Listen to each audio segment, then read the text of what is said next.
to We Want Picks. We have an off week. No fights this weekend, but Jakey and I. But we never quit. There's no off weeks for us, Angelo. For you, for me, there is no off weeks. Ever.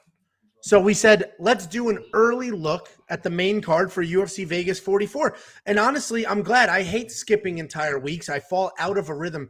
Even doing this on a Wednesday instead of a Tuesday, I feel like I'm out of it. It feels like it's been weeks, even though it's the exact same normal thing, just minus one day. So we're going to freestyle this. We are going to break down the entire main card for UFC Vegas 44. We'll talk about some potential bets. We'll talk about who we think is going to win, how we think they're going to win. We'll break the whole thing down for you.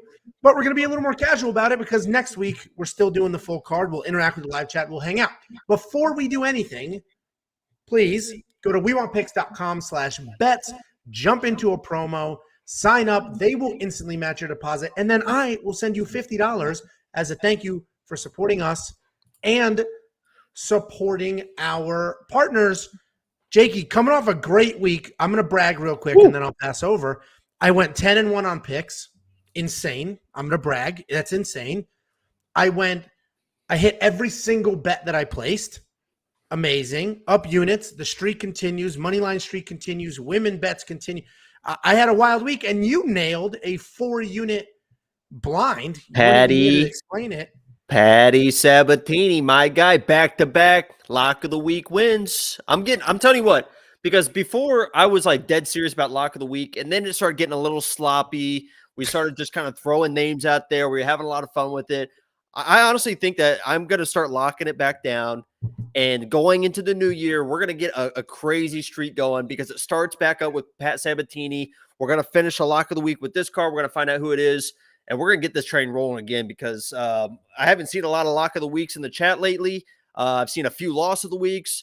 I think people have forgotten how good I used to be at picking underdogs. So I'm going to remind them starting last week with Pat Sabatini, and it's going to continue this week, and we'll see who that lock of the week is. Well, good. I don't know.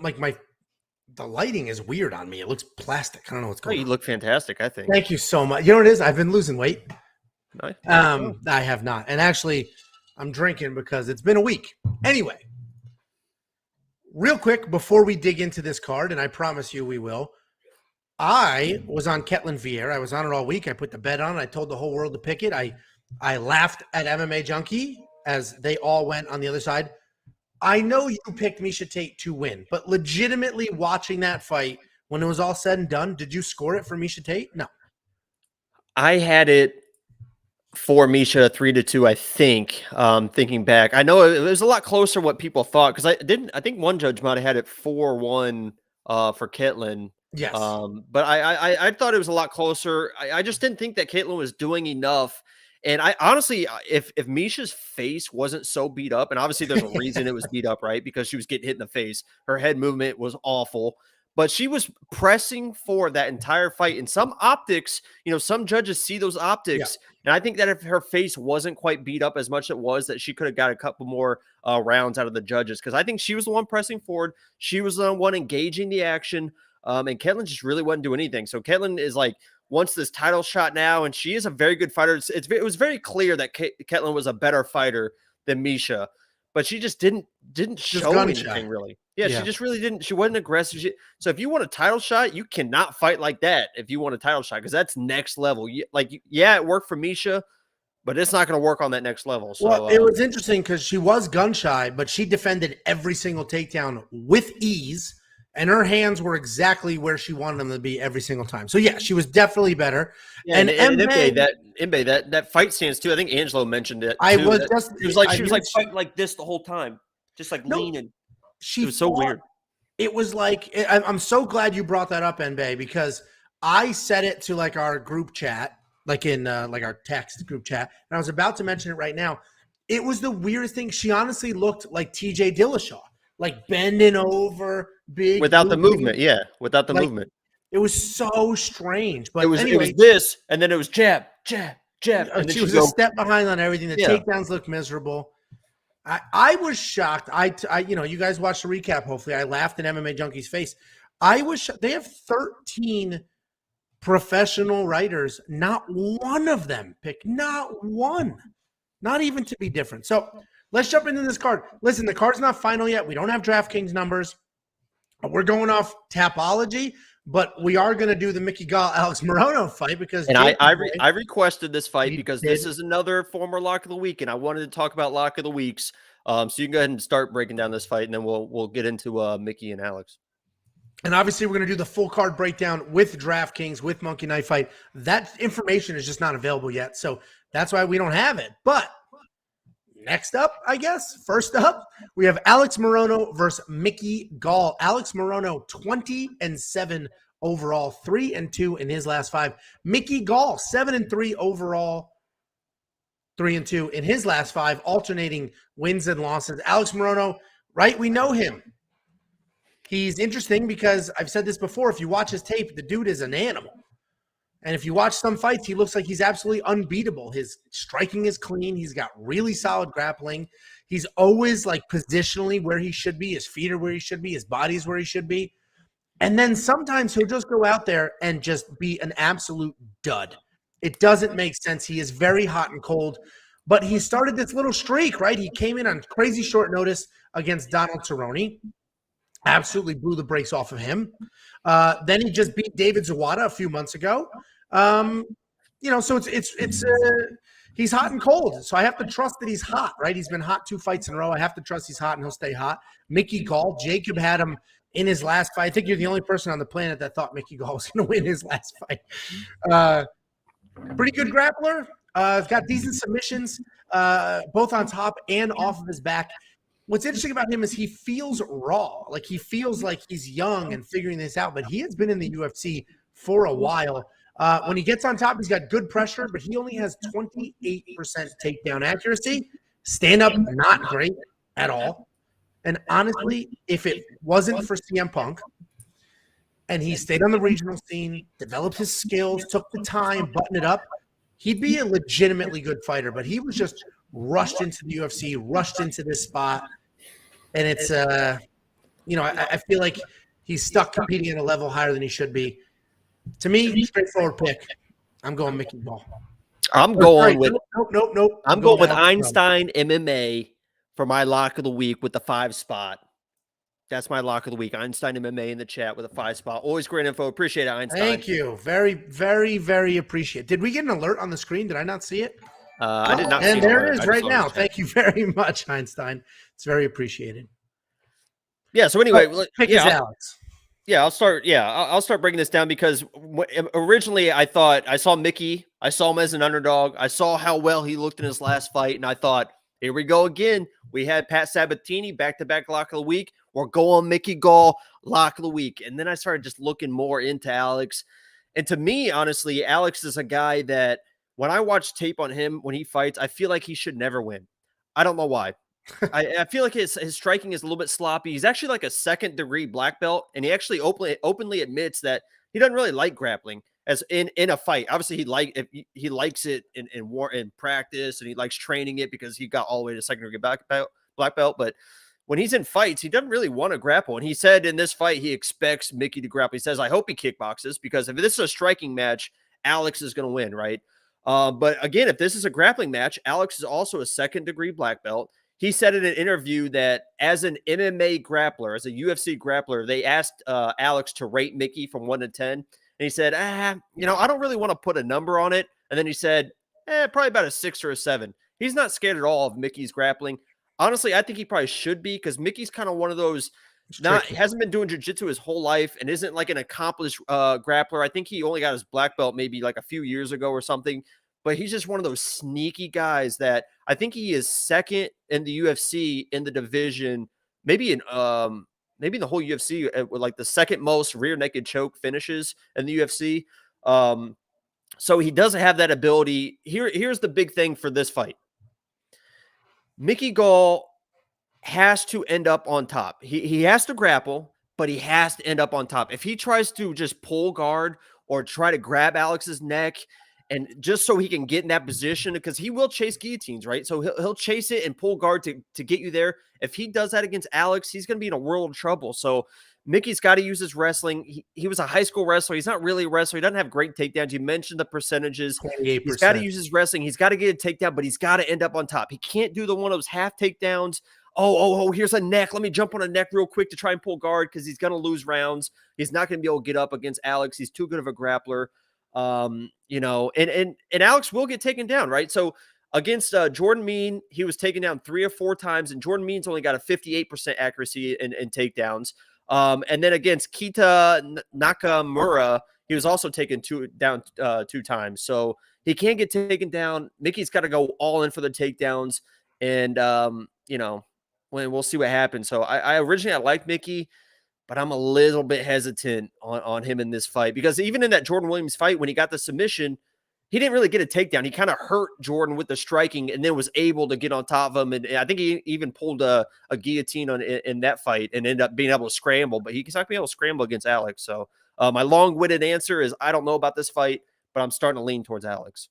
Well, and we're going to do our full breakdown Right. on a normal schedule next Tuesday. Honestly, if we didn't just see Mickey Gall pull off that upset in his last fight, this would be the most straightforward pick on the entire card, honestly. But he did look pretty good in that fight, and he did pull that off. I do think Morono, better striker, better wrestler, better grappler. The stats tell that same story, especially striking. So Mickey Gall has a negative striking differential of 2 to 3, which means he is hit 3 times for every 2 that he lands, where Alex Morono is a 5 to 4. He lands 5, gets 4. Honestly, Alex Morono, the volume, the pressure, I think he's better everywhere. He's the pick. Let's catch up on some live chat here. And the pressure too, while you catch up on that, Mickey Gall does not like when someone's in your face, right? No, he needs to dictate. You saw that against Mike Perry too. Obviously, the last fight he handled it and he was able to hurt Jordan and get the fight to the ground. But when you're in his face, he is constantly backing up. Mike Perry just got in his face and he couldn't do anything about it. I could see Alex doing that same thing and Mickey taking some desperate shots and find himself in some trouble. Yeah, it'll be interesting. So Nicholas Lee, you said you like the new layout, but we need reach. 2 comments here. 1, I think reach is the most nonsense statistic you will ever see. Too many people put stock in reach. I have seen so many people do breakdowns. Fighter A versus Fighter B. Fighter B has a 1-inch reach advantage, so Fighter B is going to win. It is absolute nonsense unless the fighter knows how to use it. We just broke down what's his name last week. He knows how to use it.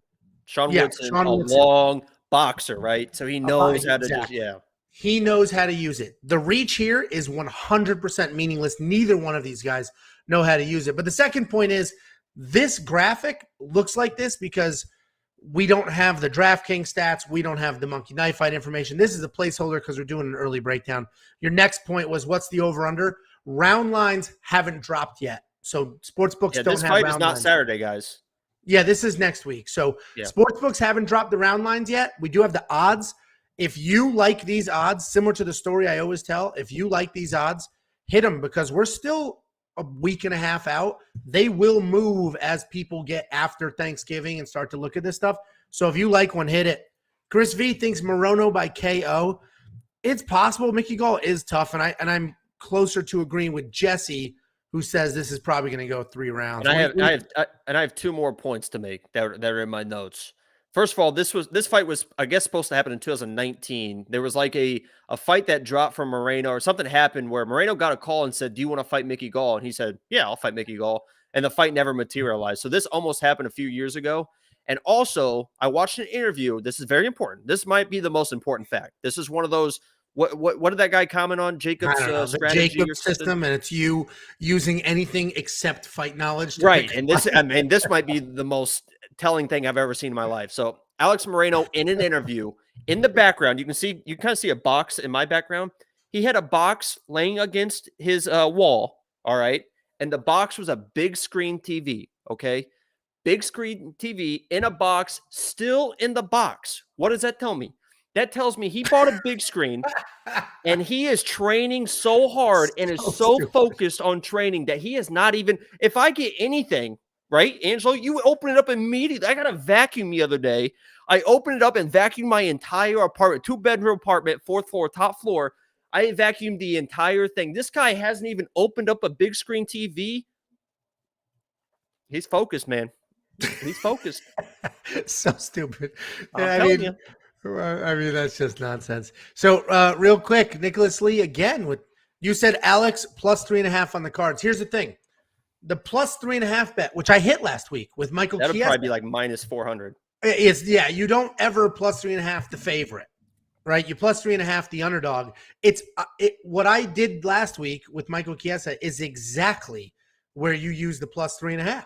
I knew Michael Chiesa was going to lose that fight. I was positive he was going to win at least one round. I was almost positive it was going to be the third, and that's what happened. And I got paid. He was a 2-1 underdog, but I got plus what was it? Minus 100. I got even money. So you get worse odds, but there is insurance there. He only had to win a round, not the fight. So that's where you use the plus 3.5. If anything, this could be a minus 3.5 if you think Alex Morono wins every single round and doesn't give one up on the scorecard.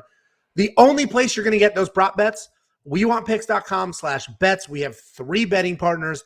Bet Online is one of those 3 that not only will they match your deposit, I'll give you $50, but they have the best prop bets for MMA, period. All sorts of insurance bets that you won't get anywhere else. Let's see. Hype said, haven't been on MKF in over a month. Got to get back on it. Listen, if you watched last week, you saw that I put $100 on Thursday Night Football. It's not a football channel. I'm not even a football guy. But what they've been doing for Thursday Night Football, maybe they'll do it again tomorrow, is they do quarterback versus quarterback passing yards. They take one of them and they set the line at 1.5 yards. So that's an easy over. All you need to do is figure out if you want more or less on the other guy, and you triple your money in football. So it's basically a 50-50 shot to triple your money. So check that out. And if you ever see Carson Wentz on there, you always take the over.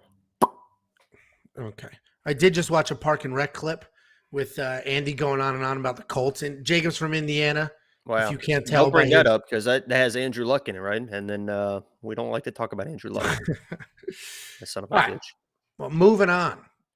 This fight, if you guys are true OGs and you've been a part of this channel since we started, which is only 9 months ago, you've seen us break this fight down twice, and you watched Jacob literally hyperventilate while looking at the graphic and talking about these men's physiques. He had actual heart rhythmic issues, and he had to cool. I know on this one too. This graphic, you're like a little too zoomed in. We got to see I got to see the whole picture. If you're gonna do the graphics, you got to stack these boys up, and we got to see the whole thing.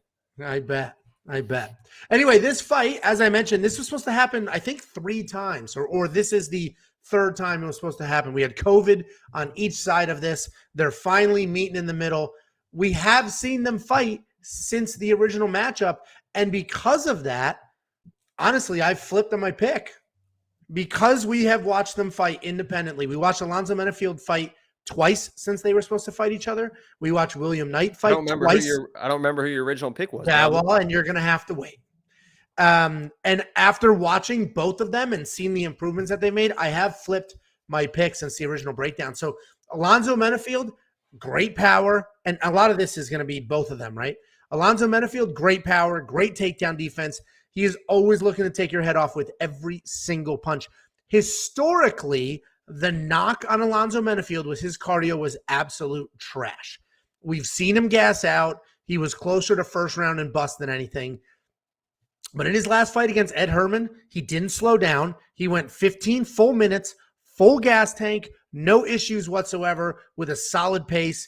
He has power, he has speed, he has athleticism, takedown defense, and if you add in the cardio, Alonzo Menifield is a legitimate problem. William Knight, similar story. They're very similar fighters with a couple of tweaks. So he obviously has incredible power. He's obviously incredibly explosive. He also throws everything with intent. But unlike Alonzo, he actually never had cardio issues. William Knight had phenomenal cardio. And that was the original breakdown was, I think William Knight wins because of his cardio. Now Alonzo's got some cardio. It sort of changes the dynamic. The difference between them stylistically is William Knight has a wrestling background. I'm from Connecticut. William Knight's from Connecticut. He's a Connecticut wrestler. I'm a Connecticut wrestler. I'm a little more accomplished, but hey, that's separate conversation. Whoa. Separate conversation. Whoa, stop the train. High school wrestling. Stop the train. He wrestled in high school in a good state. Josh Locks, yeah, my man. Unreal. Pots and pans. Thank you very much. Look, it's a gif of Angelo. That's crazy. How'd you get that? That didn't even show. How did that show? Oh, did you donate that? It's Was that a Angelo going donation or a super victory. chat? It looks just like him. Well, thank you very much. Anyway, William Knight, wrestler with an actual wrestling background. Where Alonzo has phenomenal wrestling defense, William Knight uses his wrestling offense, but it's only 53% accuracy. That's a lot of shots. That's a lot of shots because he averages 3 takedowns per fight. So I mentioned I flipped on my pick.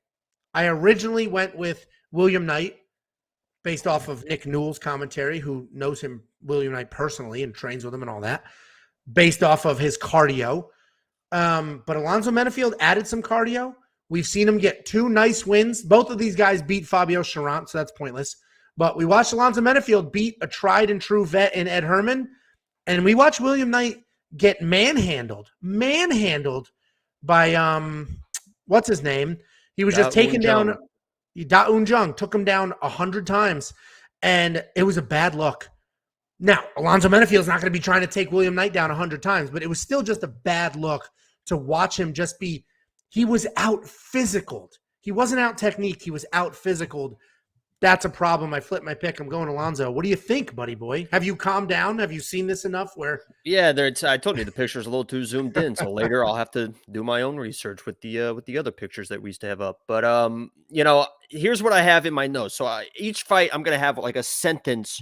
Last fight was can Mickey Gall end up on top? Right, he's got to end up on top. This one is Menifield has got to stay out of the firefights. Right, he's the more technical striker. He's the more clean fighter. He's got to just dance around and just make this just a nice, easy fight. Because if you get in the firefights with William, you saw what happened in his last fight. William Knight is a powerhouse, but he's not very technical. Even in his defense, you saw that in was it Charant? Yes, the Charant fight. They both stopped Fabio Charant differently, but they both right. But that Fabio Charant fight, it looked like Charant was probably going to knock out William at some point because William was a lot of just head straight back, just a lot of just lunging straight back, and Charant was just missing. And you could tell Charant knew that he was just missing because finally he said, "Screw it, I'm going all in." And it looked like he was about to knock William out because William was against the fence. And William was with the off the back foot, the shortest shot I've ever seen with the most power. I've never seen a shot that short with that much power, just absolutely flatlined him. But William Knight, with the way his action of just straight back, chin up, that's going to be a problem. But Alonzo cannot get lungy, right? If he starts getting lungy, it's going to be the same result. William Knight's going to catch him with that short little shot, and he's got so much in power that he's going to drop him, right? The one thing I did notice in looking at William Knight's record, this dude actually has fought some ridiculous people in his amateur career, right? So he knocked out Matt Semmelsberger as an amateur. He actually beat Jorgen De Castro. Both these guys are UFC fighters, good UFC fighters. He actually beat Jorgen De Castro, and obviously his only knockout loss was against Stefan Nchekwu, who is also just an unbelievable fighter who's knocking everyone out. So, William Knight, while he still looks raw, he's fought some good people and beat some good people who are in the UFC now. So, I think my pick here is Menifield. But, if you're going to throw a William Knight knockout prop or something, I would not blame you because we saw Alonzo before looked a little chinny, right? That shot against GSP, not GSP, but OSP. St. Preux. That shot against St. Preux was just like a little kind of short shot, and those are what William lands. So, I don't trust Alonzo's, chin enough to like fully go in on that 185, but he should win the fight is what I would say. Yeah, I'm not spending that money here. There's probably a prop bet to be made, but I hope they set the round line at 1.5 here because I'm going to go the over.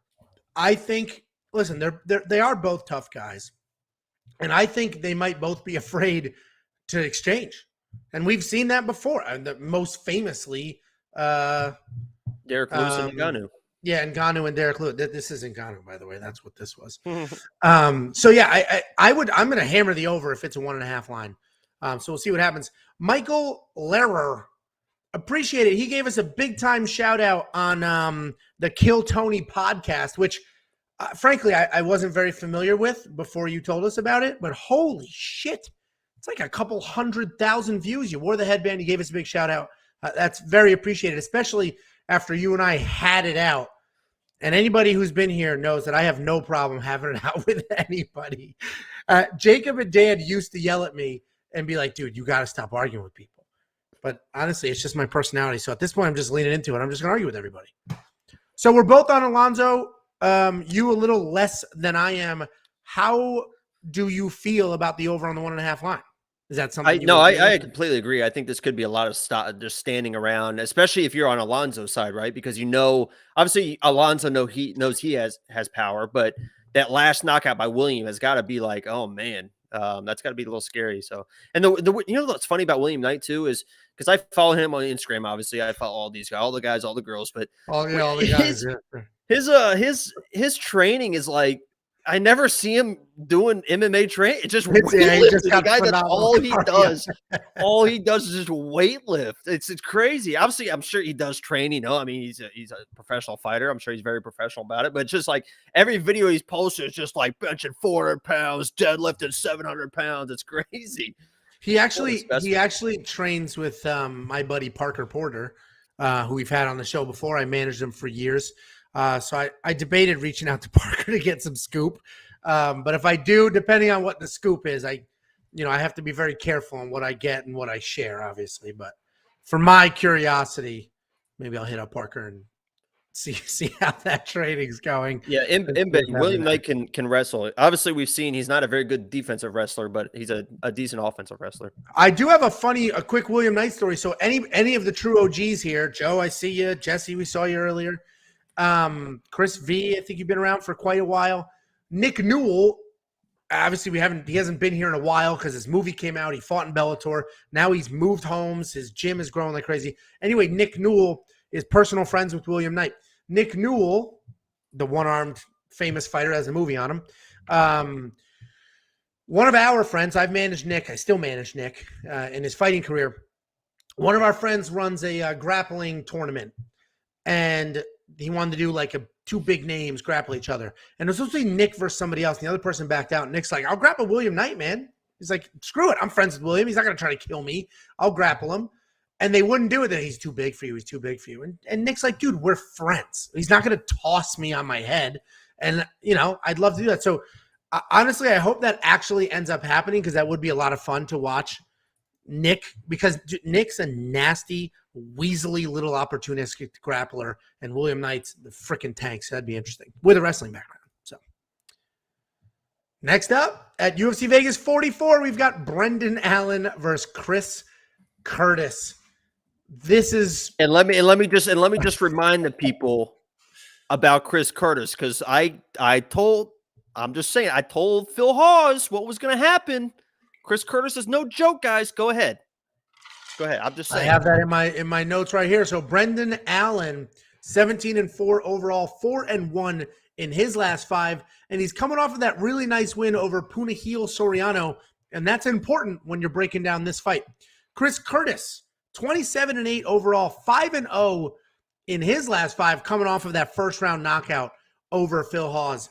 On paper, this should be striker versus grappler, with Chris Curtis being the striker and, again, taking a fight on short notice. Brendan Allen, BJJ black belt, solid low kicks, great takedowns, much improved striking. He moved to Sanford MMA a few camps ago, and you can see those improvements there. Historically, his game plan was grappling. He was a grappler. He'd get the takedown. He'd be super tough on top. He'd work from there. But at some point last year and a half or so, he got really comfortable striking, and he has straight up turned into a striker. Straight up. Brendan Allen is a striker now. It's almost weird to do the breakdown and talk about how good his grappling is. And if you look at his fight against Punahil, his last fight there, it was interesting because Punahil, insane power, a nasty striker who's very dangerous. The clear path for Allen would be take him down, but he didn't. 0 takedowns, and he straight up won a kickboxing fight against who on paper was the far superior kickboxer. It was ridiculous. Chris Curtis, we've broken him down 3 times in the last month at this point. Ton of tape on him. He's an easy guy to break down. He's got nice, clean boxing, decent takedown defense, improved takedown offense. He has legit power in his hands. We've seen that multiple times from him. And his power comes from nice, clean, short punches, and that's how he catches you off guard because they're not looping over the top. They're nice, short, in the pocket shots there. He takes his time with his shots, but he is always moving. He's staying out of the way for the most part. We have seen him struggle with pure wrestlers in the past. He has no answer for it. I'll let you go in a second. Let me just get this out. Chris Curtis, he made a statement in his last fight. He knocked Phil Hawes out cold. But before everybody rides that train, talking about how phenomenal he is, and immediately Chris Curtis is the new favorite underdog. He's a new cowboy, short notice fights. He can beat anybody. Let me remind you, he was losing that fight. He was straight up losing that fight. First of all, going into it, Jacob literally begged Phil Hawes to wrestle. Watch the breakdown. He said, Phil, I'm begging you to wrestle. But if you rewatch that fight, that round where Chris Curtis knocked out Phil Hawes, he was a step behind every single strike. Literally, it was 48-21 with Chris having 21. So he landed less than half the strikes as Phil Hawes. Phil Hawes was toying with him, piecing him up, doing whatever the hell he wanted to. Phil Hawes just got too comfortable, got clipped, and it is what it is. Brendan Allen's the pick. There's no two ways about it. I think Brendan Allen can outstrike him, and I think Brendan Allen can certainly outgrapple him. It's a lot of stuff there. Brendan Allen is not going to outstrike Chris Curtis. Okay. Oh my God. I told you that. I told you that with Phil Hawes. You can say that. You can say that Phil Hawes was piecing up Chris Curtis. Chris Curtis is a boxer, a Golden Gloves boxer. He had a high guard. The shots were not really getting through. Phil Hawes could have got. He was feinting takedowns. I begged for him to get takedowns. Just get takedowns, or you're going to get knocked out. The takedowns were there, right? Me and you were both watching the fight. He was grabbing his leg and then was like, he literally just didn't want them. Yeah, he literally was like, I think I'll just strike with this guy. And we saw what happened, right? Brendan Allen, as you mentioned, is a grappler. He is a grappler that has fallen in love with striking. I think he has 4 takedown attempts in his last 5 fights. It's the reason he lost to Sean Strickland. He's fallen in love with it. The only person he probably shouldn't have grappled with, and he didn't, and he won the fight, was Chris Daukaus, which that makes sense because Daukaus is also an animal on the ground. Chris Curtis is a boxer. He has horrible takedown defense. I don't care what you say. He has horrible takedown defense. Phil Hawes could have got a takedown whenever he wanted in that fight. Phil Hawes is a better wrestler than Brendan Allen, but Brendan Allen is just as good as grappler as Phil Hawes, probably a better grappler. Brendan Allen, I'm telling you right now, man, I tried to warn Phil. He wanted to strike with Chris Curtis, and you saw what happened. Brendan Allen, if you strike with Chris Curtis, you are going to get knocked out. This guy is no joke. I'm not going to pick Chris Curtis because I picked Phil Hawes in the last fight because I thought he would grapple. Brendan Allen, maybe he still wins the striking, but I think he wins the strike based off of Chris Curtis being an entire step behind Phil Hawes. He was not a step behind. He was taking his time. He's a boxer. He was making his reads. He gave up an entire round. The second he made his reads, he countered perfectly and just flatlined the dude. He's a boxer with a high guard. He's going to eat some shots. He's going to make his reads. Brendan Allen, if you strike with this guy, you, sir, are going to get knocked out too. You better take him to the ground. Would you agree the easiest path to victory is just take him down? Of course, that's the easiest path to victory, and I agree he should. Let's put it this way. I think Puna Heel is probably a more dangerous striker than Chris Curtis, and Brendan Allen pieced him up. The chat is wild. But Puna was absolutely exhausted. I know, but Brendan Allen was beating him before he was exhausted too. I know, but it's just I'm telling him. Go ahead. The chat is wild. The opposite sides of the spectrum, up and down this entire chat. Literally, I just pinned 2 comments in a row. Chris has this easy win for Brendan Allen. Like, everybody's split. To me, I agree. This is an easy win for Brendan Allen. Like, an easy win for Brendan Allen. And okay, so you're going to place a bet for the 340 then? You know me, man. The reason I'm up units every single week is I don't. I mean, that seems like easy units to make the streak continue. If I were you, then I would place one bet like I did last week. You said this is an easy win for Brendan Allen. Let's put the money where the mouth is. You place one bet, put your entire streak on the line. No. Put your because you said it's an easy win. Put your entire streak on the line. One bet this week on Brendan Allen. Will you do it? I will parlay him with somebody to get better odds. All right, you're muted. What I did do, and I'm gonna strangle Dan literally to death if it doesn't come through. I uploaded a short. Dan sent us a video talking about some Bellator fight, Sergio Pettis, and it's a minus 180, and that's going to change big time. Hit it hard. I was like, all right. I didn't break down this fight. I didn't watch any tape, but I'll throw a couple $100 at it just to see. If that doesn't come through, that's going to be so freaking annoying because I hate doing minus 180s. I hate going that far. Minus 150 is the farthest I go. Either way, Ryan Durkin, Brendan Allen is clean. I agree. Nice, clean, crisp striking. And Chris Curtis is a good striker, but he just has no problem taking his He's a Golden Gloves champion. Time. I agree. But boxing isn't MMA, but he just has no problem taking his sweet time. None at all. Making reads. All right. Hawes kept level changing. I agree. The takedowns were there. He didn't take them. I'm assuming the problem is I don't know if we can trust Brendan Allen to do what he's supposed to do. That is the problem. Who would win between Brendan Allen and Phil Hawes? That would be have they fought? No. That'd be an interesting match. No. Listen, the Phil Hawes who fought Chris Daukaus beats Brendan Allen. The Phil Hawes who thinks he's a boxer loses to Brendan Allen. Like, Phil Hawes can win any fight he wants to if he does what he's supposed to do. Brendan Allen is actually in a similar boat where if he wants to grapple, he can absolutely 100% win this Every fight. time he gets somebody down to the ground, he chokes them out. That's why I don't understand why people don't. It just blows my mind that it's just crazy. Papa Placid Penis. Look at this name. Anyway, welcome.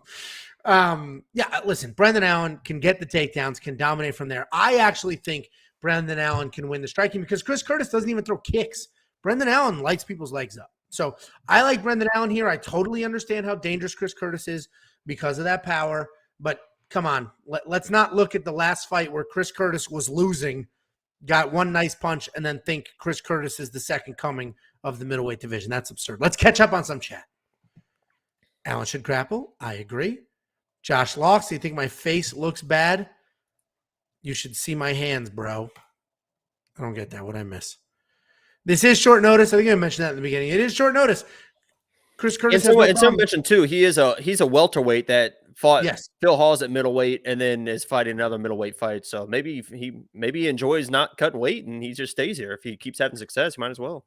Well, and he's making money, right? He probably went his entire career not making any real money. All of a sudden, he's making some good money. He did get screwed out of that $50,000 bonus, though. That was fun. That was funny because after the fight, he's like, it seemed like it was going to be a foregone conclusion, right? He was like, "Oh, I need this $50K." What was he the one that said like it's a joke? Like I have my bank account's embarrassing. Yeah, he's like, it's a joke how broke I am, and then like there was like 4 or 5 knockouts that were even better than his after the fight. Yeah, did he end up getting the bonus? I don't know. Dana said we'll take care of him, but he won't get 50. He literally said we'll take care of him, but he won't get $50,000. Yeah. And OKK. Listen, we're not doing a full card breakdown. We're just doing the main card because I'm not breaking down 15 fights when the reality is we're going to end up with 12 by the end of this. So, what? Oh, man. Oh, man. Oh, my wife's yelling at me. Can you come get the monitor? Whoa. Hey, Tiffany. This is you guys got a view into marriage here. We have 675 live viewers right now, Tiffany. Now they know. Jump on screen. They'll jump up like crazy. There she is. Oh, your neck. They saw your neck. Let them see your face so they know I'm not like a complete Watch all the loser. likes go up. Here come all the likes. Some of them think I'm a loser. Show your face so they know I'm not. All right. Well, it's nice. I promise. I'll get my. Hey, babe. Her person. Babe. You want to come here and say hi to the stream? Yeah, there she is. All right. Go fix me a sandwich. Babe. Okay. I think she went get food. She probably did. Okay. Moving on. And Biker Boys. Yes, that was a joke. Biker Boys. All right. Moving on. Next up. At UFC Vegas 44, we have Rafael Fiziev versus Brad Riddell. This is an awesome match. I think they call him Rafa. It is. Oh, do they? I haven't heard Rafa. Yeah, I was watching interviews. During my deep dive research, you know how it goes. Yeah, that's it. Well, so you stalked his Instagram and got a little weird. All right. Rafael Fiziev, Brad Riddell. This is an awesome fight. Two nasty strikers. And straight up, the line is a pick 'em. I totally understand why the line's a pick 'em. This is a great fight. Rafael Fiziev, 10-1, riding a solid win streak. Brad Riddell, also 10-1, 5-0 in his last 5, riding a 7-fight win streak. This should be an awesome fight. 2 very good strikers in a razor-thin stand-up war. Both of these guys have had careers outside of the UFC. What are you laughing at? Robot's comment said, Jacob is funny. I would crack up if Rebus brought him a plate of food. Imagine if a man of Rebus just walked in. Everybody just is laughing at you like Jacob. They're like, oh, yeah. And then it's just, she's like, hi. Like her little bubbly stuff. Just lays down in the bed behind me. Totino's pizza rolls on a paper plate. Anyway, outside of the UFC, both of these guys have had a legitimate career in their martial art kickboxing. Both of them. One in Muay Thai, one in traditional American kickboxing. Rafael Fiziev, phenomenal striker, traditional Muay Thai style. He has incredible power, incredible volume. He typically doesn't have gas issues, but we did see him slow down and give up that 3rd round against Bobby Green in his last fight. He does have great takedown defense. You know what's funny about that? Sorry to butt in. Yeah, right when I was about to give the stat. Go ahead. Right, but there is a quote about him, about his cardio, because I watched an interview and he literally said, he goes, listen, I was dying in that 3rd round. They said, the 3rd round, the cardio, he didn't try to sugarcoat it. He goes, I was dying. And the other thing was interesting was he goes, I don't know how. He said, because I work hard in the gym, right? And he talked about how some people, he said, some people you can tell have cardio and some people don't. He said, listen, I know I work hard in the gym. I go harder than anyone. And maybe I'm just one of those guys that just doesn't have cardio. He said, you know what? When I go in there, he said, maybe I have to pace myself better, probably. He said, but I go in there, I just have fun, right? And the quote I love the most was, he said, maybe it's just my stupid brain. He said, maybe it's just, he said, maybe it's just my stupid brain because I can't go in there and pace myself. I just go in there and I love fighting so much. I just have fun. And maybe I'm just one of those guys that just doesn't have good cardio. So it's interesting that he just kind of accepts it and says, I know I work hard and that's all I can do. So go ahead. I mean, there honestly is some truth to that.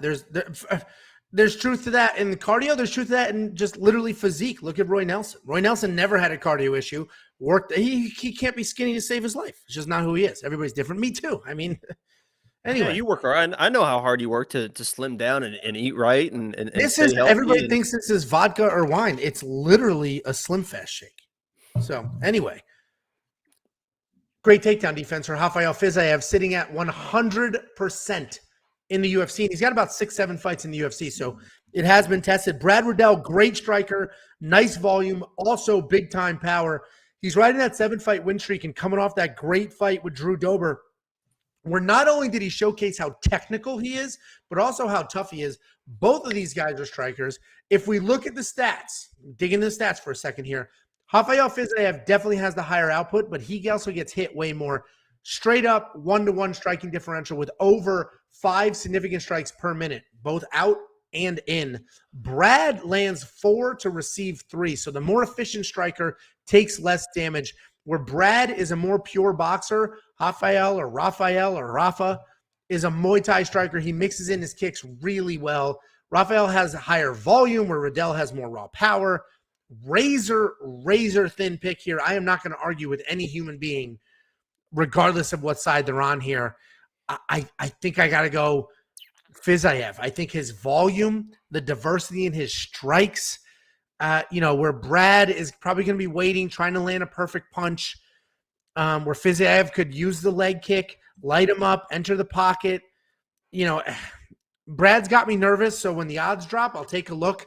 I will probably do an inside the distance decision, no action type bet because both these guys are tough, and that's kind of an insurance thing. What are you thinking here? I mean, this is thin. Do you have like a definitive view here? So my sentence or question for this fight is basically who is going to get their second win faster, because I think they go crazy in the first round. And they both, we've seen Brad too in the Drew Dober fight and a couple fights in the 3rd round too. He gets tired as well. And both these guys, even when they're tired, they're still coming forward. It's not like they just kind of give up. Both these guys are just crazy hards, and they actually used to train together at Tiger Muay Thai. And you mentioned their kickboxing and Muay Thai records. Fiziev 29-4 as a Muay Thai kickboxer, or whatever. Brad Riddell 59-10 as a kickboxer. So they both have crazy striking experience. since they used to train together, where they were at the same camp, I don't think they were there at the same time very long. Obviously, you mentioned Rafael's, I think, at Sanford now. Brad's still at Tiger Muay Thai. But what's going to be the difference maker to me is Brad in his last fight shot 11 takedowns against Drew Dober, right? He's a kickboxer that wanted to try and grapple to kind of mix up the fight. And he had success with it, right? I think he landed 5, and I think that's probably one of the reasons why he won the fight. Since they trained together, they know who the better striker is, right? You know, when you're training with somebody, I assume, who the better striker is. So if Brad comes out with a grapple heavy game plan in the beginning, that tells me that he knows that he's going to have issues with Rafa striking, right? If he comes out and is just tit for tat with Rafa, that shows confidence in his striking, and maybe he mixed in some takedowns to try and steal rounds and stuff. But if he comes out and starts grappling right away, that's kind of a red flag to me, right?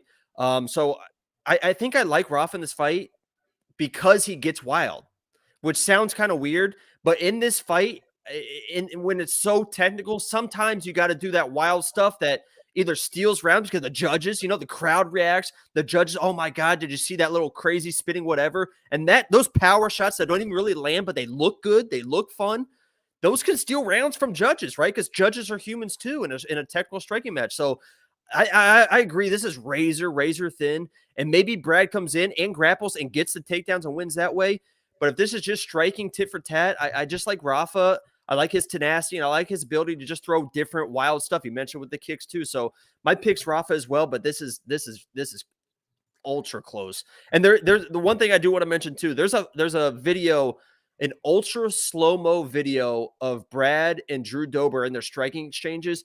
And it's so crazy how subtle they slip punches, especially Brad. Drew is throwing these perfect little short shots, and Brad just slowly slipping, ducks under, and it's an awesome video. It's only like 30 seconds long, but an ultra slow-mo of how good Brad's head movement is. So, yeah, I'm going with Rafa. It is interesting. So Brad's the more well-rounded MMA fighter. Rafael's the more well-rounded striker. Wasn't he like the straight-up striking coach at Tiger Muay Thai? So like, right, it's, they were both coaches at Tiger Muay Thai at one time and the other. So it really is incredibly razor thin. Honestly, this is probably, first of all, I do like an inside the distance decision no action prop. You're only going to get that at BetOnline, wewantpicks.com/bets. Click it, sign up, make a deposit. Let me know. I'll pay you $50. But as much as I like that, because these are both really tough guys, I don't see either one of them getting slept. So you can do inside the distance decision, no action. Just take a flyer on it, see what happens. If you get it, great. If there's nothing, you get a refund. I did that last week with Rafa Garcia. It was a perfect spot for Rafa Garcia because I thought he was going to guess. Either way, this might be a great live betting spot. To your point, if Brad Riddell shoots 2 takedowns and gets freaking stuffed, done. Live bet Rafael Fiziev. If Brad Riddell shoots a takedown, has a little success, immediately hit Brad Riddell because now he's the more versatile fighter. He has a backup plan. Fiziev does not have that backup plan. He's strike or bust essentially. So it's a super close fight. It'll be a really, really fun fight, and we should be able to live stream it. Yeah, it's gonna be so much fun. And I actually watched another interview with a current Tiger Muay Thai coach who spent a lot of time with Fiziev, but didn't spend a lot of time with Brad, who said this is going to be a fight for the fans. You're going to see strikes that you've never really seen. You're going to see them absorb strikes that you normally wouldn't see people absorb, meaning like they just know how to take a strike. They know how to roll with the strike. And you're going to see them duck and move out of strikes that you wouldn't see normally out of strikers, because these guys are such high-level strikers. It's crazy. Yeah, it will be crazy. And I see Dan's in the live chat. He mentioned we uploaded a video earlier. It got like no views, so you guys probably didn't watch it. It got a bunch of thumbs down, which is very odd. But he did point out Kyoji Horiguchi is -180. Dan, I think you mentioned you'd pay -300 for him. So listen, I took your word for it. I threw a couple $100 at it. If that goes south, do me a favor, delete your account. Is that like a half a unit? Yeah, I don't like to discuss those things, but it's closer to half than a whole. So Dan, if that doesn't hit, delete your account. It's that. I also put money on that, Dan, so you got a lot riding on it. He told the world, man. So we'll see what happens. Let's catch up with this chat. Don't sleep on Wells. Somebody, BP's making fun of you for they only train together for one session. Somebody paid for a private, I guess. They hung out for about an hour, Jacob. Jeez. There you go. Get your research together. This is unbelievable. Yeah, Josh, you are every week. I see you do like ridiculous parlays. This is not a parlay card. There's too many close fights. Not a parlay card. Chris V, 100% correct. This is razor thin for a reason. And you don't need to bet every single fight. That's what we talked about last week, right? My personal streak has been unreasonably good. It's been going well, but I pick my spots. Somebody, I forget who it was. I don't know if it's anybody in the live chat. Somebody criticized my bets saying, yeah, it's easy. You only did 4 where other people, because I said I went 10-1 on picks and I hit all my bets. And somebody's like, well, 10-1 on picks doesn't matter because you didn't bet all of them. Other people bet all their picks, which makes no sense to me because betting and losing is better than not betting at all. Anyway, pick your spots. Make sure you're on point and you're very confident. This is not a fight that anybody should be betting a money line. If you do a bet, it should be an insurance bet, or you should wait for a some live action, like Jacob said. You see some missed takedowns, you see some shit like that. Solid spot. Josh, you said you're gonna hit some parlays. I'm not bitter, Dan. Those are called jokes. I know you've been gone for quite some time, but what we've done here is we've established a sense of humor, so we don't rely on our good looks. Not all of us have been blessed with that. You're fading. I'm all personality on my side.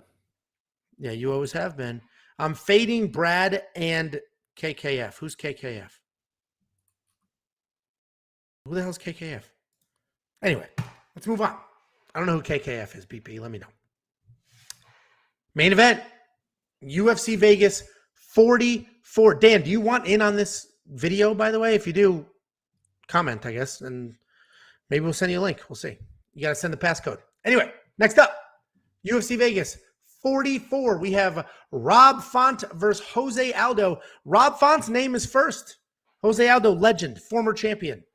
Rob Font's name is first because he's ranked higher in the division. Rob Font, 10-1. Oh, I didn't update the records. The records are wrong. My bad. Rob Font, 4-1 in his last 5. Listen, man, it's been a week. Rob Font, 4-1 in his last 5. Coming off of that awesome fight against Cody Garbrandt. Jose Aldo, 2-3 in his last 5. But the reality is he's 3-2 in his last 5 because of that really bad decision against Marlon Moraes. Even the UFC said that's a bad decision. You get a title shot. So Jose Aldo should be 3-2. Rob Font is 4-1 in his last 5. Rob Font, fellow Northeast guy.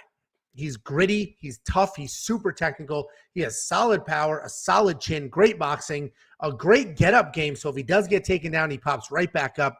He is primarily a boxer. He doesn't kick often, but he doesn't need to because his hands are so clean and fast, and he can enter and leave the pocket before most fighters even know what happened. If we look at his stats, he has a fantastic volume and fantastic striking differential of 3-2. And that sounds bad, but 3-2 is solid. You're literally outlanding your opponent. I picked Font over Marlon Moraes last year, and there are a lot of similarities between Marlon Moraes and Jose Aldo and how they fight. At this point, everybody should know who Jose Aldo is. Greatest 145-pounder of all time. This is at 135, but he is the greatest 145-pounder. Who is? Max Holloway? Is that who? What's funny is that Max literally is considered the greatest featherweight of all time. He's not even the champ. Right? I know. That's what's crazy. He got beat twice by the champ, but he's literally is still considered the best featherweight of all time. So, and not only is he not the champ, it's not like Jose Aldo's not the champ. Jose Aldo's, we'll talk about his age. This says 35. The dude's like 42. But Max Holloway is like 29. So for him to be the greatest of all time and not the champion right now. I mean, if Joe, I think the biggest reason is because Aldo was the greatest of all time, and Max beat him. Yeah. But these conversations they're fun, obviously, but they're basically pointless. But prime Jose Aldo beats prime Max Holloway. Does he not? Well, I think the greatest featherweight of all time is probably Conor McGregor. He was the first concurrent 2-division champion. Either way, Jose Aldo. Isn't it such a shame that we never saw Conor and Aldo like actually fight? Obviously, Conor slept. We all know what happened, but It was it's such a nonsense because shame. I told you Aldo was going to take his head off. That he got knocked out in 4 I know. seconds. You told me that there's 2 fights that you told me there's absolutely no shot Conor wins. It was Jose Aldo. You said there's no way, right? Michael Chandler. And then Eddie Alvarez. You're like, dude, That's Eddie what I meant. I meant Eddie like, Alvarez. yeah, you're like, Eddie is so tough. He's like, there's no way that he's gonna beat Eddie, and just destroyed both of them. And he shouldn't have beat either one of those. Now, Eddie, he actually beat. We watched him actually beat Eddie Alvarez. He didn't. You don't know anything from a knockout under 1 minute. You know the only thing that justifies that knockout was the fact that they like planned that attack, right? There's video of him walking out in the warming up before the fight, literally landing that shot. Like they knew that was going to happen. So that's the only thing that kind of justifies that. But yeah, I agree. I wish we would have seen, because that's the only person that Conor probably fought that can actually strike at the same pace with Conor. Obviously, 100%. Dustin can. Obviously, Dustin can. We showed that, but up to that point, Aldo had the striking to go toe to toe with Conor. We never got to see it, but anyway. And that was a hungry Conor. So anyway, Jose Aldo, we all know who he is, how great he is. He's literally great everywhere. He's a counter striker, really technical Muay Thai, great Brazilian Jiu-Jitsu. He actually has very good wrestling when he wants it. His leg kicks and counter striking are a nightmare for pretty much everybody. He is aging. He has legitimate miles on him. He is way older than his age. The old legend is he came from the favelas. He didn't have a birth certificate, so when he, got older to get jobs and all that crap and needed a passport, he needed a birth certificate. So they said, "How old are you?" And he's like, "I'm 20." When in reality he was like 30. So he's much older than his actual age. But listen, if we did not just watch Jose Aldo dismantle Pedro Munoz, this would be a super easy pick for me. It'd be Rob Font. I wouldn't even think about it. But in that fight, Jose Aldo looked 10 years younger than he looked young. He looked fresh. He looked fast. This was like a rewind to when he was the champion. He was a man on a mission. And this is a razor-thin fight. I mean, Pedro, like Rob Font, is a high-volume guy. He comes forward. Jose was able to just shut him down, start to finish, all 3 rounds. I don't think Rob Font will sort of freeze up in the moment like Pedro did.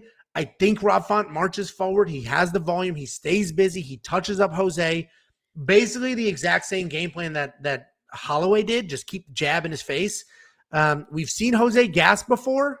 This is a 5-round fight. I imagine he will start to slow down big time in the last few rounds. It's really tricky. This goes against everything I normally do, right? Normally, I'll break down the fighters and I'll say fighter A has more tools than fighter B, so I have to go with A. Jose Aldo has more tools than Rob Font. He's got better kicks. He's got better grappling. He has more experience. He has more tools. But I just feel like Rob Font's going to win. And I might change this pick by the time we do our full card breakdown next week. But right now, I do like Rob Font to just stay in Jose Aldo's face, touch him up. That jab will stay out there, and he's going to look like a Max Holloway here. What do you think? Yeah, so my statement for this fight is basically who is going to be the better counter puncher, right? Because they're both going to be pumping the jab out there. They both like to use that jab. Obviously, Aldo's going to come with the leg kicks as well. But I was interested. I rewatched that Rob Font and Garbrandt fight because I wanted to see how Font handled the quickness of Garbrandt. Because I think if there's anyone, I think Garbrandt's got like the fastest hands, maybe in the UFC, honestly. Somebody that would be as close and comparable to that in his prime, obviously he's slowing down, was Aldo, right? Aldo is a fantastic striker, very, very quick. His combos nice and tight. So, pop, pop, pop, pop. So I was interested to see how Rob was going to handle that quickness. And he handled it well, but there were some moments where Cody got through, right, with his combinations, especially late. And the commentators were mentioning as well. I think it was DC or somebody was saying, you got to go to the body. You got to go to the body and then the head. And you saw that Garbrandt, with his speed, was able to go body head. And Rob didn't really have issues with it because Cody at that point, Cody was trying to grapple in that fight. So he kind of gassed himself. So he didn't really have the pop in his hands that he normally would have. But those shots were getting through. So I could see Aldo having some real success here. And you mentioned the grappling ability too. Garbrandt was able to take Rob Font to the ground. He wasn't able to really do anything with it. And people forget that Garbrandt was a very good high school wrestler. I don't know if he wrestled in college, but he had a wrestling good base. wrestler. Yeah, he's a good right. wrestler. So he knows what he's doing. Where Aldo as well, early in his career, he's got a couple fights where he had 5 takedowns, not attempts, actual takedowns early in his career. So he knows how to wrestle as well. If I'm Aldo here, I just take my time. I don't try to throw the big combos because Rob Font will come with the counters and he's got more power. If I'm Aldo, I'm just pumping out the jab. I'm doing the leg kicks and I'm taking a shot. When my corner is yelling 1 minute left in the round, I'm taking a shot. I'm stealing rounds. I'm just dancing around. I'm trading jabs. I'm keeping rounds close. And then I'm shooting shots late in the round. Now, Aldo not being really a grappler, and he mentioned the cardio, that could cost him. That cost Garbrandt, right? Because he was winning. I don't know if he was winning the rounds, but he was able to have success in the grappling, and then he couldn't win the striking later because he was gassed. That could happen to Aldo, but if you just go tit for tat with Font, you're probably going to lose. I would just keep pumping the jab, pumping the leg kicks, and at a minute left, 30 seconds left around, go all in to trying to get a takedown to steal rounds and try to steal this decision because I don't think Aldo's going to knock him out. Aldo could get flash knocked out. We've seen it happen before, and Rob Font's got real power. So I think Rob is probably the play here, but Aldo's got a real good shot. So I'll probably play Rob, but Aldo's got a path to victory for sure. I've been pinning Dan. I just sent you a link. You said check your text. I'm on live television. I'm not checking my text. Yeah, and Mbe mentioned as well with the body shots. Aldo's body shots when he rips into body shots, he's one of those guys that just lays into it. So we'll see what happens. I like literally in my notes right here, I say if Jose Aldo fights this fight the way that he beat Uriah Faber, which is just I don't know if you were watching back then, but he just lit up Uriah Faber's legs till they were just useless. He dominates this fight. That's the problem. Like I'm going with Rob Font, at least for now. But Jose Aldo has more tools, has way more tools. His leg kicks are phenomenal. His counter striking is probably better. Offensively, Rob Font's the better striker, period. But how Aldo could take him down and wrestle and grapple for Aldo is definitely the better fighter, but Rob Font is so amazing at keeping a jab in your face and staying forward and putting pressure that he just can't. It's a problem. It's a problem to deal with. And literally he could do to Jose what Max Holloway did to Jose. I thought you were about to say something, but you're just no. I was reading. I was trying to catch up on you and Dan going back. I saw that you put a comment in the chat. Are you going to send him a link? Did you send him a link? I did. Right. I did. He doesn't even know how to use his computer. He's going to show up. Here we go. What's up, boys? Like some stupid nonsense. What's up, boys? It'll be out of focus. The volume will be brawling mall hat on. Now he's going to go switch hats real quick. So yeah, let's ask him something specific about one of these fights and see what we get back. Right. Unbelievable. What are you guys in the chat? In the chat, you guys before we hit this fight were super heavy on Jose Aldo. Is there Font love in here that I'm not seeing? Because I haven't seen much. Cody looks like he wants to run out of the cage every time he gets punched. Jeez. You know what kind of surprised me about that? Because obviously Cody, everyone mentions Cody's chin and stuff. He got stunned, I think, in the second round versus Font, and I think it surprised him that he didn't go to the ground because he was still a little bit hesitant because he is hesitant of his chin. He's very aware that he doesn't really have a chin anymore, but he got stunned and then was like, "Oh wait, I'm still here." It's kind of an interesting reaction. Well, yeah, and his lack of chin isn't necessarily a true lack of chin. It's more that he just isn't blocking it at all and just come rushing in. Right, because he had TJ beat both times, right? Yeah. Literally had TJ beat in both of those fights. One of those, and she muted.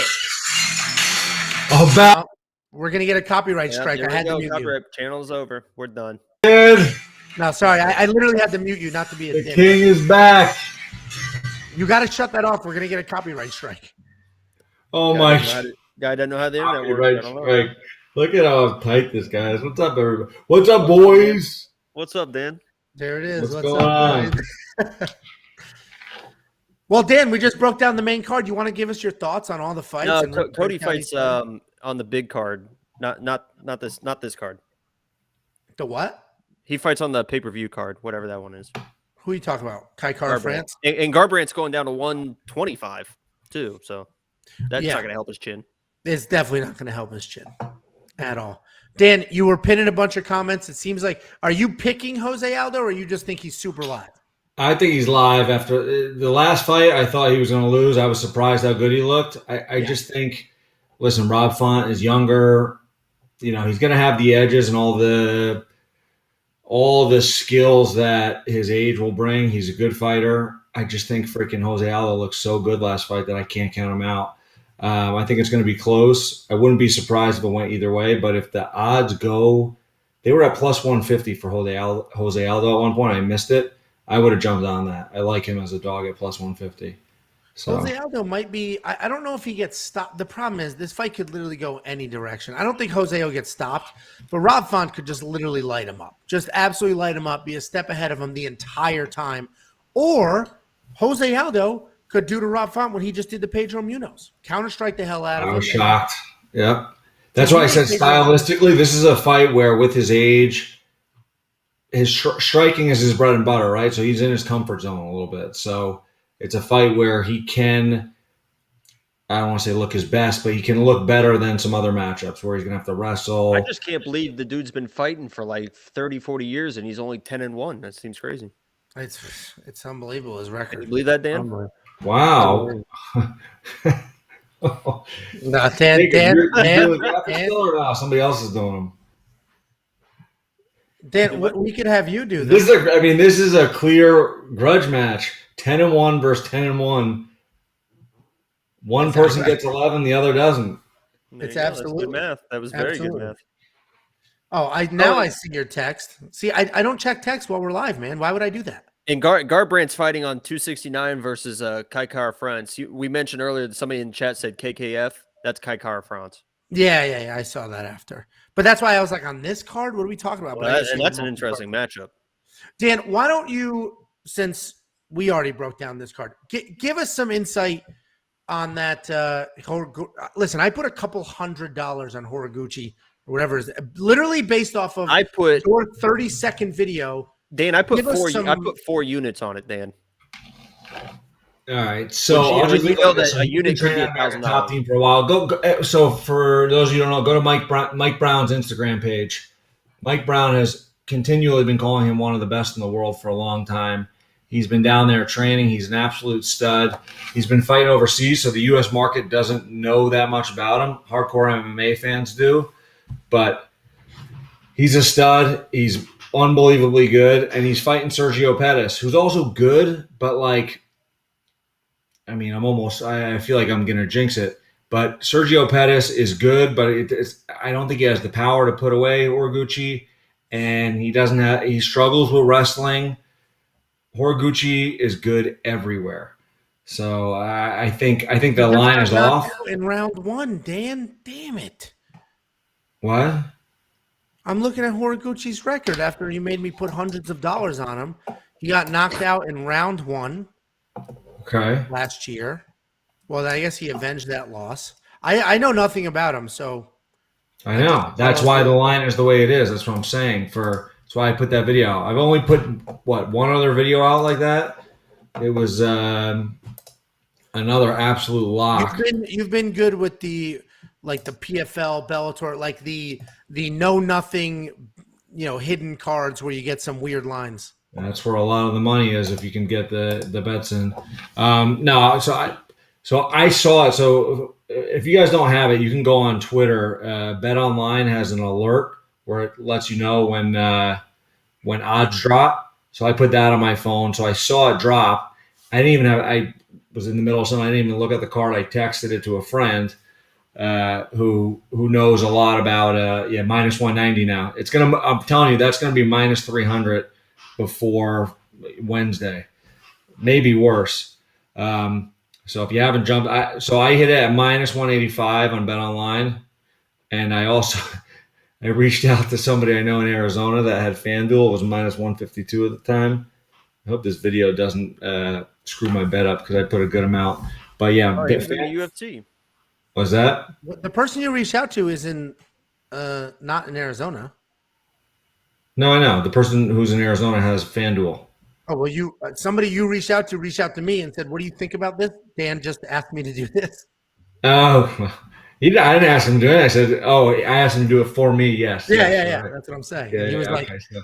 I think I'm going to follow this. I was like, listen, I don't know, but Dan, when it comes to these like non-UFC bets, he's usually spot on. So I'm just going to follow it. Listen, I got a tip from a friend who gave me the tip the last time I did that video from wherever, from North Carolina. I was on vacation, and I'll just put it this way: I put a lot of money on it. What I put on it is a fraction of what's going on it. So, you know what's interesting is he was in the UFC before. He was 15-1, fought Demetrius for the title, got armbarred as people typically do. Won 3 more fights in the UFC to get back to 18-2, and then left the UFC. I just saw that on Tapology. I actually don't know I want to find that out. I want to find out what the background is. That's interesting because it's not like he lost a bunch more and then got cut or whatever. He fought for the title, lost, won 3 more fights in the UFC. They were all decisions. I don't know how maybe they were born. Guy's a stud. He works unbelievably hard. He's just everyone that trains him is like, man, this guy is one of the best in the world, if not the best in the world. So, and he's fighting. The best part is it covers up Dan over your face. Yeah, it covers up Dan. Angelo and Jacob gets no better. Covers up Dan. Just block Dan's face the entire time. Oh, he fought Uncle Creepy. I saw that. He beat him. I loved Ian in McCall. 9 seconds. He beat Manal Kape. Manal Kape. Yeah, he's fought a lot of good guys. Yeah. And again, down at the gym, he's training with best guys in the world. And they're all like, they all say the same thing. They're like, man, this dude is the real deal. Minus 152 against, Sergio Pettis, no disrespect, but that's he's not his brother. Right. It's a tough matchup for him. Let's just say that. And especially, Sergio Pettis struggles against wrestlers. Not that Kyoji is a crazy wrestler, but he's very good wrestling, very good striking. He's just very good. Well, so some of these fights are like those Grand Prix where he's fighting twice in one night. He beat Manel Kape and then another guy twice. Well, here, look at this comment we just got. Oh, I guess we got it an hour ago, but I didn't look at my phone until you hopped on. It says, you can't read it. It says minus 185. The dude is old. So that guy's not on our side, Dan. He's 31 years old. I don't listen. I'm just going off the comments. Maybe he's talking about Dan is old. That's a fair point. Dementia. What does this guy know? Right. Here's a little off topic. And Jose Aldo is only 26. So yeah. Here's a little off topic. Joe Todoro talking about dinner tomorrow. We're not doing Thanksgiving tomorrow. I do it on Friday because all of my wife's I live in Texas with her and her family, not mine. And my family's not even from America, so F them for trying to celebrate Thanksgiving. That's my holiday. I'm from here. You're not. Anyway, we do it Friday. Dan, do you host? You go to the in-laws too? We do it a little different every year. I got my family's in town, so we'll do it at my house occasionally. This year we're going to my in-laws and my family's coming. We're all going to do it together. So nice. But I'm all about volume. Italian family. I don't care what day it is. Oh wow, you're Italian? A little bit. I don't let's even. Hear, let's hear. Let's hear some Italian. Huh? It's scungili salad. I do. I like to do. You say salad at the end of that? Honestly, we might get canceled for that. Scungili salad. That's literally squid salad. That's like a food. It's delicious, and you eat it on Christmas Eve. Grow up. The way you said that, we might get canceled. Not real salad, Dan. It is fish drenched. I don't think you eat fish either. Oh no, I eat fish. Did we pin? The problem is I eat everything. I don't discriminate. Did we pin Josh Locke's comment? I'm seeing that he agreed with you on Ryan Hall. I did. Yeah, go ahead and throw that on the screen if you don't mind. I already did it. I just want to put the one up that just doesn't. There we go. Ryan Hall fighting early prelims, 269 against Derek Minner. Let's break it down. Dan, how do you feel? Derek Minner. Oh well, Ryan Hall, the GOAT. What is he, minus 700? What's the line? He really is a minus 220. Ryan Hall is. Ryan Hall with miserable striking and no takedown offense. Very good striker. He trains with Stephen Thompson. He's just as good a striker as Stephen Thompson. He's even more dangerous on the ground. then what's that? He's minus 220. I got to rewatch Derek Minner, but from what I remember about Derek Minner, maybe I'm way off. It's probably a bad matchup because he wants to wrestle, right? Right, he's a wrestler. Yeah, that is why. Derek Minner is Clay Guida, basically. Just high volume, tons of energy, tons of wrestling. Which Clay Guida is on this card. On this card, yeah. And he is a former lock of the week, and he is also... I like Clay Guida as a dog a little bit. I always like Clay Guida as a dog. He's against a 41-year-old jiu-jitsu guy. So we'll see what happens, but... Mbaye is spot on. Mbaye's probably got some of the best insight we have in the comment section at all times. Right. He doesn't need to throw punches when he's got a plethora. What is he on comeback? Plus 160? Plus one. Robot chicken wings. I agree. Topuria made me a lot of money. Okay. Robot, you're banned. Okay. Oh, that was the one. I bet Topuria. Well, Jacob was crying when I did it too.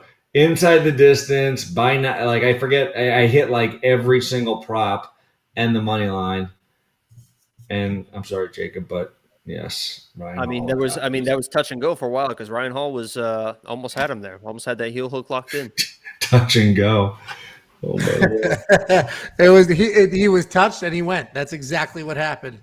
Joe T, I gotta watch some tape on it before I say it, but Derek Minner at that much of a dog, I don't know. I mean, if it goes to the ground, he's going to get submitted. It's like going to the ground. I agree with Jacob, too. It's like if you go to the ground. So Mbaye had one of the best comments earlier. Dan, you haven't been here. You need to wait your turn. If you go to the ground against Mackenzie Dern, you're going to get submitted. If you go to the ground against Ryan Hall, you're going to get submitted. Unless you hit him really hard in the face. Well, and honestly, he doesn't need to take Ryan Hall down. He could just outbox him because that guy Thank you. Exactly. If you're a wrestler, all you have to do is train boxing. Ryan Hall literally has one decision striking. He literally has decision wins. He doesn't submit everyone. He has decision striking. He keeps his distance, and nobody wants to take him down. He just pieces you apart. He just picks you apart limb by limb. Damian Maia with like slightly better athleticism and some wheel kicks or whatever those things are. No, Damian Maia had takedowns. Ryan Hall has no takedowns. Actually, you're right. Yes, you're right. No, he's not Damian Maia. Ryan Hall has 3 decision wins.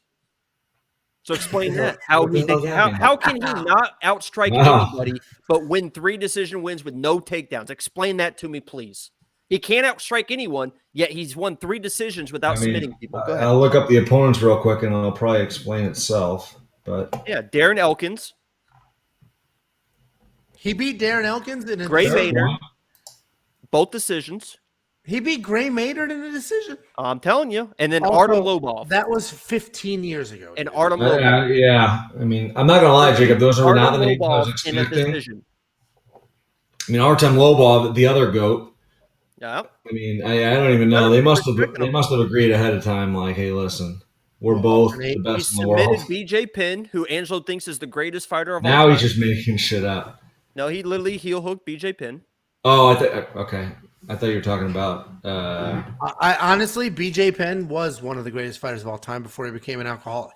Well, he was the greatest. BJ Penn also got knocked out in a bar fight outside of a bar. Because he's a straight up alcoholic now. Well, he's like BJ Penn was the greatest of all time going into that Ryan Hall fight. I think he was I think he was at the top of his game going into that fight and got heel hooked. That's what happened. Oh yeah, defending one of 2 belts that he had. Everybody talks about Conor being the first. BJ was the first. So I'm going to watch some tape on Minner striking and rest. I mean, if he can wrestle and defend takedowns, I'm going to throw some money on that, I think. I'm going to jump around. I'm not touching it at all. I'm actually not. I think Ryan Hall is pretty useless, but I'm not touching that at all. No way. I got to watch some. It's definitely dangerous enough. Who did Minner fight last? I feel like the name reminds me of either losing a lot of money or winning a lot of money. Darren Elkins. He beat Charles Rosa. He beat TJ Laramie. He lost to Darren Elkins, like slit his face. Like Darren Elkins beat Charles Rosa. That's where I won a little bit, I think. He lost to Grant Dawson. He lost to Herbert Burns. By the way, Mbaye had one of the best points earlier, talking about one of the fights where, Fiziev against what's his name? He shot 11 takedowns last fight. Was that It's on the screen. Oh, thank you. I'm looking at my other screen, my Sherdog screen. So, sorry. I thought his record was different. It threw me off. This one is correct. This is actually their everybody's 10. Everybody's 10. I thought everyone was 10. This one is correct. The main event. I didn't. Yeah. I was too busy fighting with you in text message. I didn't update the text. Me and Angelo have been battling on text message. Not just me and you, Jacob as well. 2-on-1. I know. Angelo, I don't know what he did. He probably paid Jacob some sort of money to finally team up. That's why I got this Gucci sweater on. I was gonna say, what the hell? What did he do? What did he do to get you to turn a corner? Showed up every day for work while you were out sniffing your fingers. Just stop your whining, He just dude. offered to be my friend. Oh my lord! I can't. Just don't do this on air. It's gonna be embarrassing for you. Mbaye had a great point about. Oh, what happened? Yeah, that's your go-to. Riddell, Mbaye had a great point about Riddell. Shooting 11 takedowns last fight shows a smart game plan, right? That could be a big factor in this fight. Fiziev, we haven't seen it yet. The one fight I really, really, really wanted to see go differently was against Moicano. I lost a lot of money on that, but Moicano went out there and boxed him like he was a striker. He's a great striker, Moicano, but he had a clear edge on the ground, and we didn't get to see it. I'm hoping Riddell comes out with some decent wrestling, even halfway decent wrestling, because we're going to learn a lot about Fiziev, because I don't think we've seen him against somebody who's repetitively trying to take him down. That's got. We have. Okay, here we go. You ready for some stats? I've got them up. Sure. They updated the UFC. The UFC updated the main card. They have everything listed on the website now. Clay Guida is on the main card. Jim Crute and Jamal Hill is on the main card. We'll be good for next week then. So Alex White, who Rafael Fiziev fought in the UFC, was 0 for 11 on takedowns. 0 for 11. Who's Alex White? I don't know. I'm just let me keep going. Is this where you're gonna try to tell me he's fought a bunch of wrestlers or something? I'm just going through the stats. That's all I'm doing. Mark Diakis, 0 for 4 against Rafael Fiziev. Do you know who he is? He's a striker.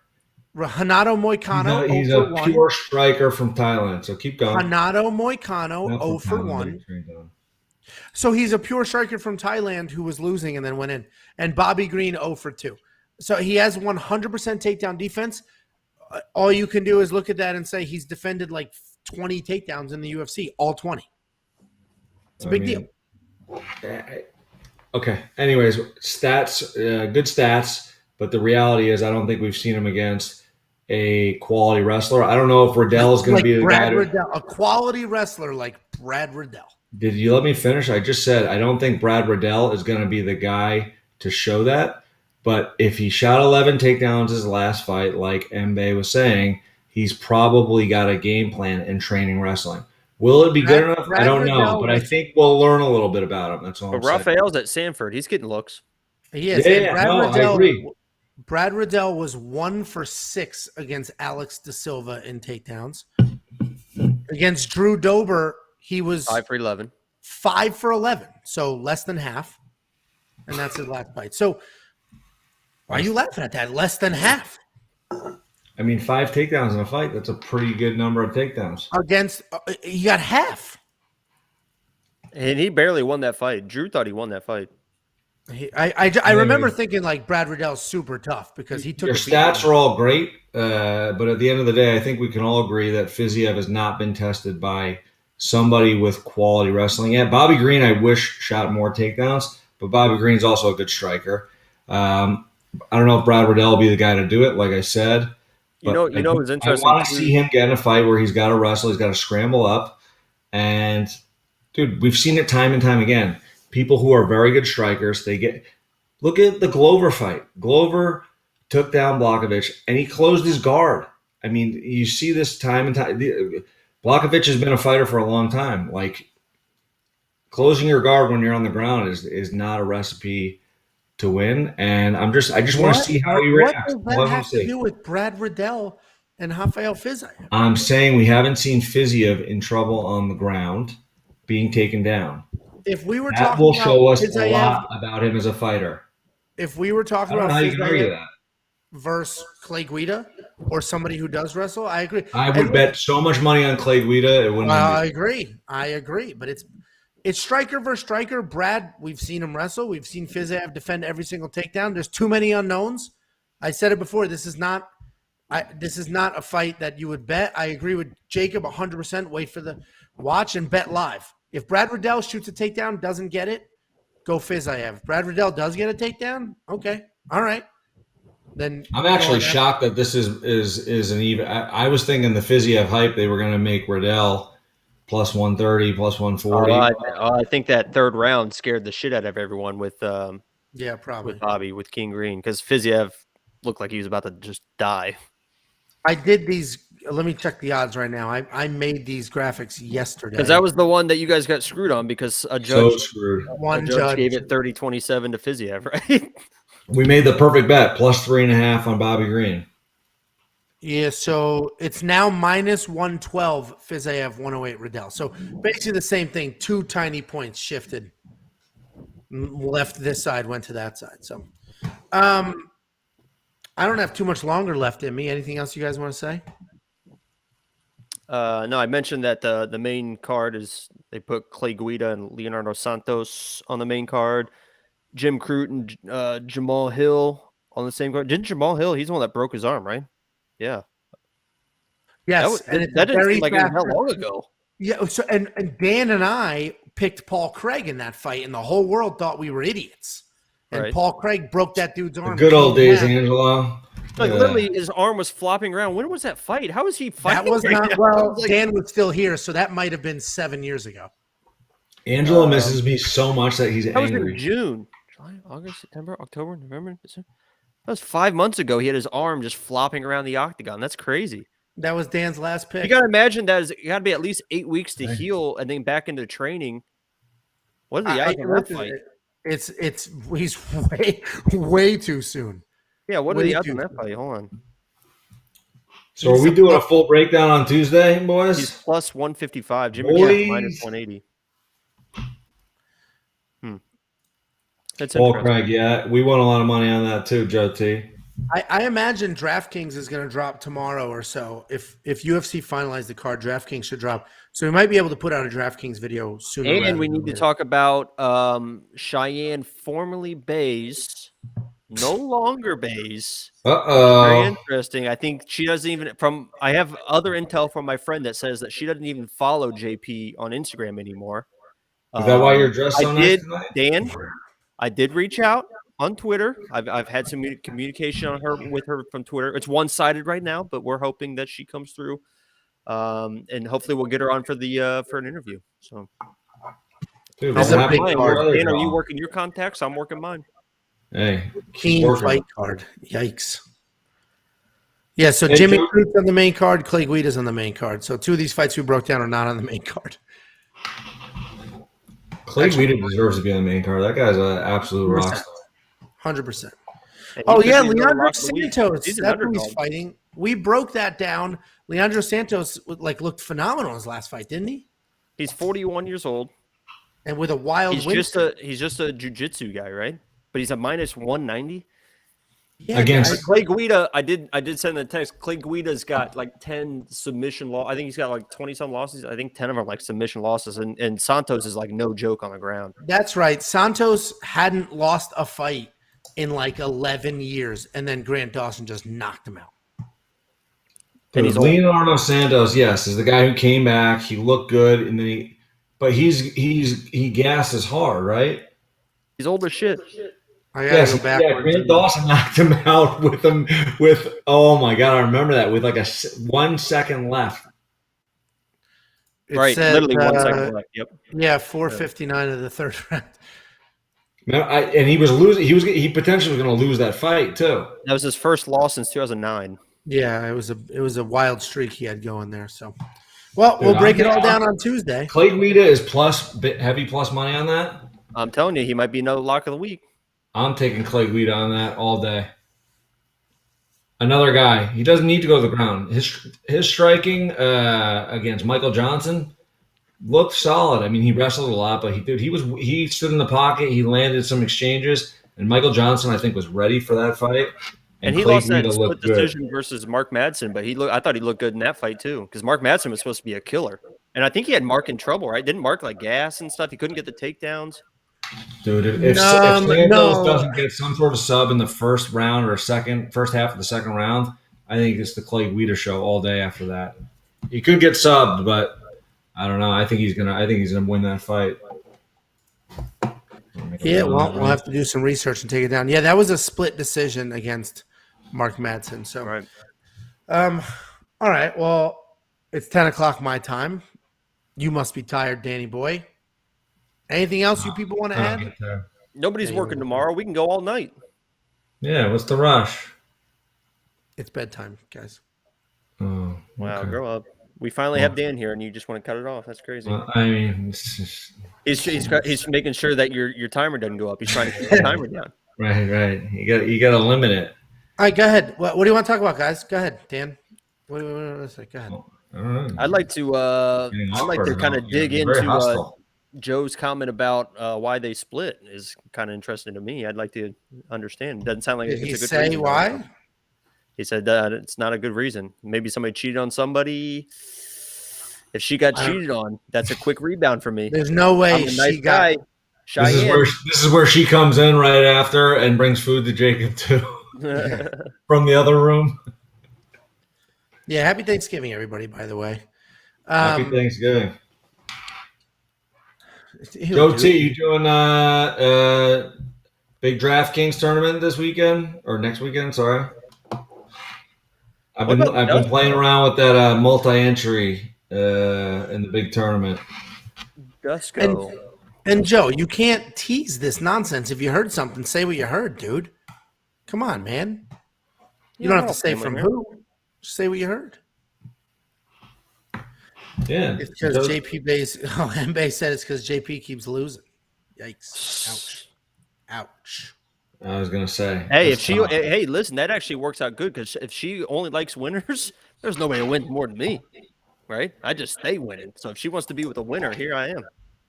Yeah, no. Imagine being like an MMA fighter and your wife is an MMA fighter and you lost, she won. She's like, listen, I got to be honest. Like, I didn't sign up to marry a loser, and like that would just be brutal. There you go. Joe posted it. Yeah, And I'll tell you what, if I was with Cheyenne, I would also have an addiction, and it would just be to loving her. Cheyenne. Oh, I thought you were going to say.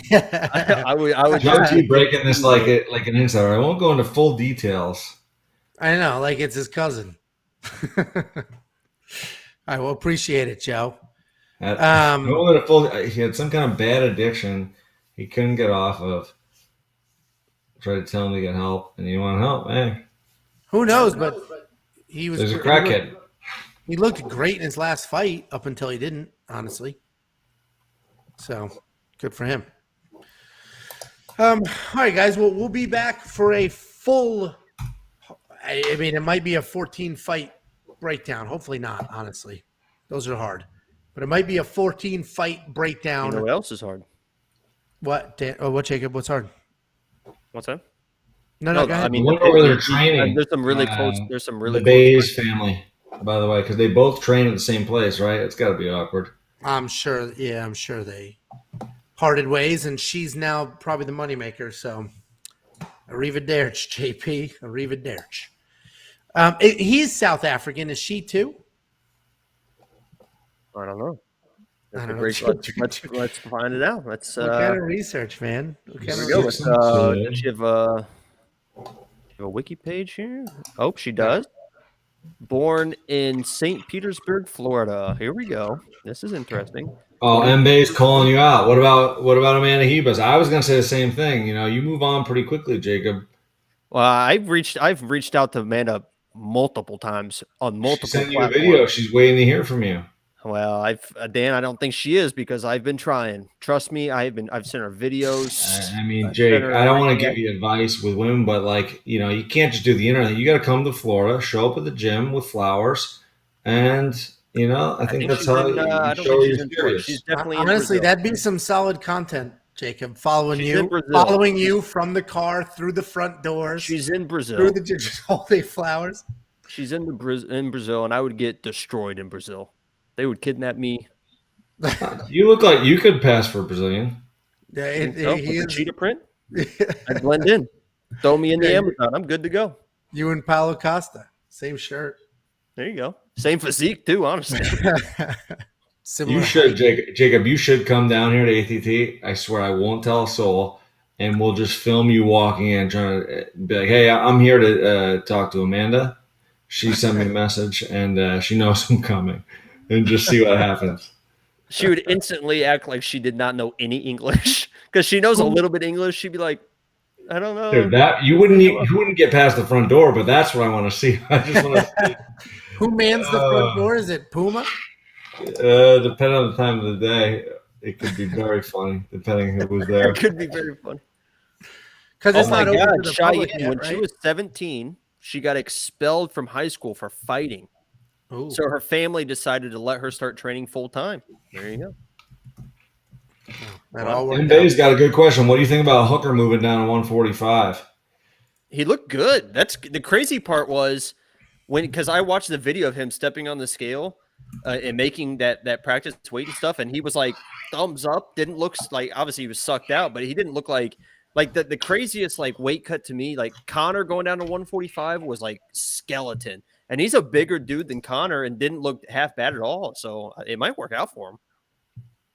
He needs to do something because he can't hang in at 155 with even top 15 at this point. So he's got to do something. So might as well. My first thought, and I got to dig into a little bit, but is the speed.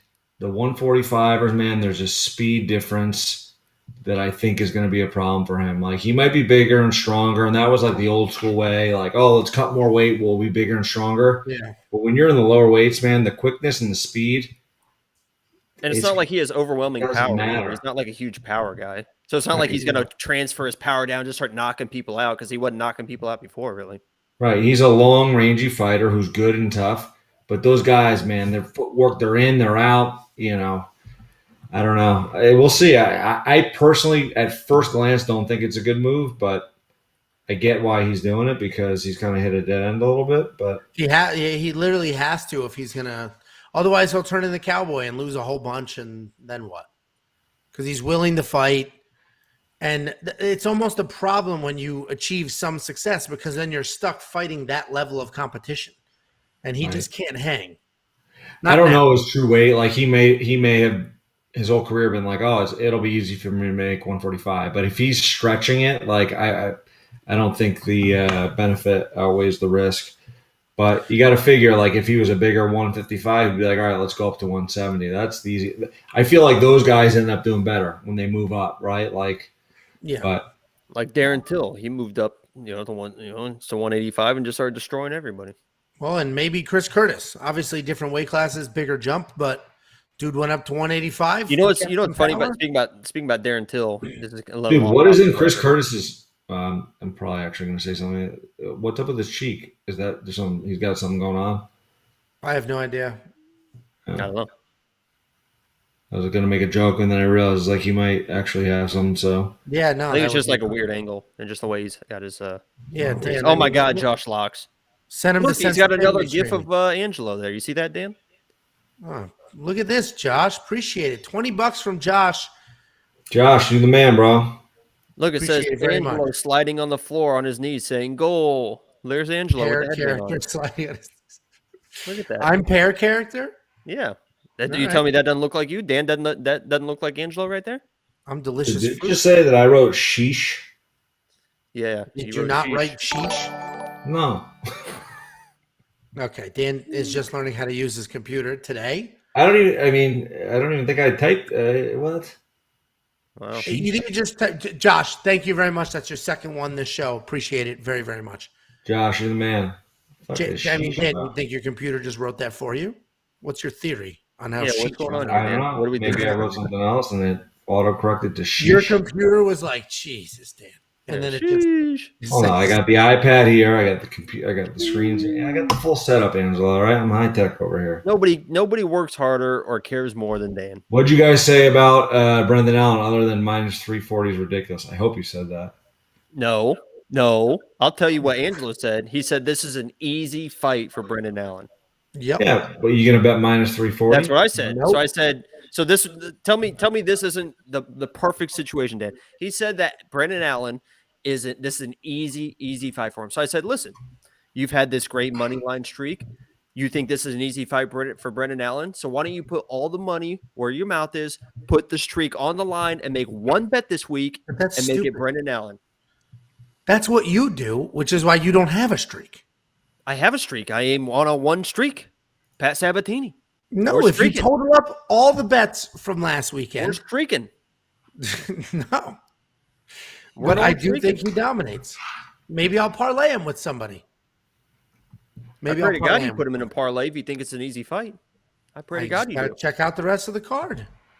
Maybe I might him make and Chris Curtis my lock of the week right now, just to spite you. that only Who spites was you Brendan and Allen anybody fighting who before listens this? to you. Chris What? Curtis is a replacement, no? Yes.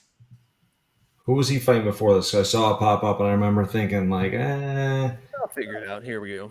We'll dive in. It was supposed to be Roman Dolidze. that's an interesting fight. It's a much different fight. And then he was Very supposed to fight Brad. I guess the original one was Brad Tavares. Yeah, I was gonna say because Roman's short notice too because he has COVID. He was supposed to fight last weekend. Right. So Brad Allen's Tavares is supposed to an fight interesting fight, too. Yeah. So a few opponent changes. Brendan Allen minus 340 plus 2. I gotta do a little more tape on Chris Curtis. What do you guys say about Chris what Curtis was your is a breakdown? gold gloves boxer with horrible takedown defense. Horrible. Okay. And So Allen's Brendan gonna Allen doesn't grind him grapple. out. Brendan Allen has thought he's a boxer lately. A couple fights didn't work out well for him, but I'm sure he's probably going to wrestle in this fight. Well, no, you say it didn't work out for him. His last two fights, he literally won with his boxing. I'm talking about one specific fight where he got his face Yes. broken by Sean Strickland. yes. Yes. Right. Yes. When there was should've Which will happen again. and Sean should've made Strickland adjustments, and he is didn't. very good, but Pablo, thanks for the subscription. Chris Curtis is a better boxer than Sean Strickland. I said it. All right. Well, Chris Curtis, we talked about it, was losing to Phil Hawes before he caught him. Was losing that fight. He was losing that round, and then he caught him. He's got power. He's got nice short shots that are heavy. Brendan Allen's a technical striker. He's not going to play the Phil Hawes game. He can stay on the outside with the striking or get takedowns. So Brendan Allen wins this fight. Period. He should. well, Brendan Allen's a technical striker. He's an all right striker, but he's just a tough dude. He'll grind you out no matter where he needs to go. I got to do some tape on Chris Curtis, but plus 275. I don't know. He's got No takedown defense. He's got. I would do power. this. Here's the bet. He's got. I like Chris Curtis as a striker. I watched him. He's terrible takedown defense.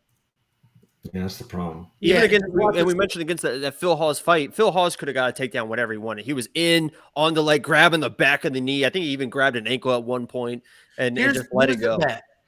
Here's the bet for you, and then I really do have to go. Chris Curtis, inside the distance, decision, no action. That's the bet. He's tough as hell. He's really hard to put away, but he has real power in his hands. So maybe he puts Brendan Allen out. But he's taking it short notice. He's got no because- takedown defense. Brendan Allen could take him down, smash him, or submit him. He'll say if he takes Chris Curtis down, he's going to submit him. Magomed Karimov couldn't submit him. Took him down a million times. Bilal Muhammad couldn't submit him. Well, There's a million Brendan people. Allen's a different level than those guys on the ground. Man, I don't know. And Brendan Allen has Bilal attempted Muhammad zero. is very good. Yes. Wait, what are and you Brendan talking Allen about? is- He didn't fight any of those guys. Oh, He you did did. record. Okay. Yeah, Okay. Sorry. Oh, I was looking at a different Chris. Yeah, fuck. I mean, 7 years ago, 8 years ago. It's okay. Oh, and he definitely hasn't gotten better since that. All right. Roman was short notice too. What did you say for the next fight? Oh my God. We said Alex Morono beats Mickey Gall. Mickey Gall is standing. No, there was another one, right? There was another one before that. No, Or? that's it. William That's Knight all. won. He didn't do William Knight. There it is, Jacob. How you feeling right now? Day late, dollar short, Dan. We've been through I these feel like fights. this fight. We did this fight before. I'm remembering a video. What is Yeah, that? you missed it earlier, Dan. We already went through all about their Oh, I'm physique. sorry. Okay, Yeah. No, it's fine. you're not I excited said anymore? later tonight, I'm going to do so much research on these guys. So much Okay. research. I legit have to go. Okay. We're 2 hours into this. We will do our full I just card. love making Angelo feel uncomfortable just by trying to extend this. Listen, man. He's the one that like begged you to be on, and now he's trying to cut you short. So I don't know. I It's very mean, interesting. it's just very interesting. Couldn't get a link in the You guys- chat, mixing it up. Couldn't get a link. Now we're ending short. It's all good. I was up till 1 o'clock in the morning arguing with one of you morons, so I'm tired. I can't believe you would call you a moron, Jacob. That's messed up. Not that Embe is on point with all of her. Embe, you must be rich off of betting because you have the best points. Bilal sucks, question mark. So anyway, thank you all very, very much. This was a ton of fun. The live chat, as always, was fantastic. We're doing subscriber only live chats from now on. We are at the size now where if you want to interact, it's the click and eventually it'll move to member only. Yeah, not yet. I'm not that greedy. Not yet. Disagree with all of it, guys. Should all be free. Yeah, subscribing is free, Dan. So. Okay, Dan. Welcome to the internet. It Dan. should be free. You should be able to watch however you want to watch. That's my thoughts. Okay, it doesn't change how you watch, Grandpa. Do me a favor. Get yourself some tea. Sit down in your beautiful chair there. What if they don't want to subscribe, but they want to watch? They can't watch, no? Yeah, anyone can watch. Oh my God, Dan! Have you ever been on YouTube before? If they want to be in the live chat, but they don't want to subscribe, they can't do it. Why? No. Why wouldn't you subscribe? You're watching our content. You're benefiting from our knowledge. You can't click a button. Come on. I just like the more subtle approach, but hey, it's all good. You know what you're talking about. Cost nothing. Well, Dan, legit, thanks for hopping on. Appreciate it. Hopefully, love you guys. Angelo, I'm going to beat you up in wrestling. Submission wrestling, whatever you want to do. We can do. I have so much pent up. We can add slaps too if you want. Keep poking the bear. I have so much pent up nonsense. Bear. Here's a fat joke. You eat a bear for lunch. You're like more like a walrus. Angelo's fat. There it is. Congratulations. Well done. I thought somebody wrote in the chat. I was like, really?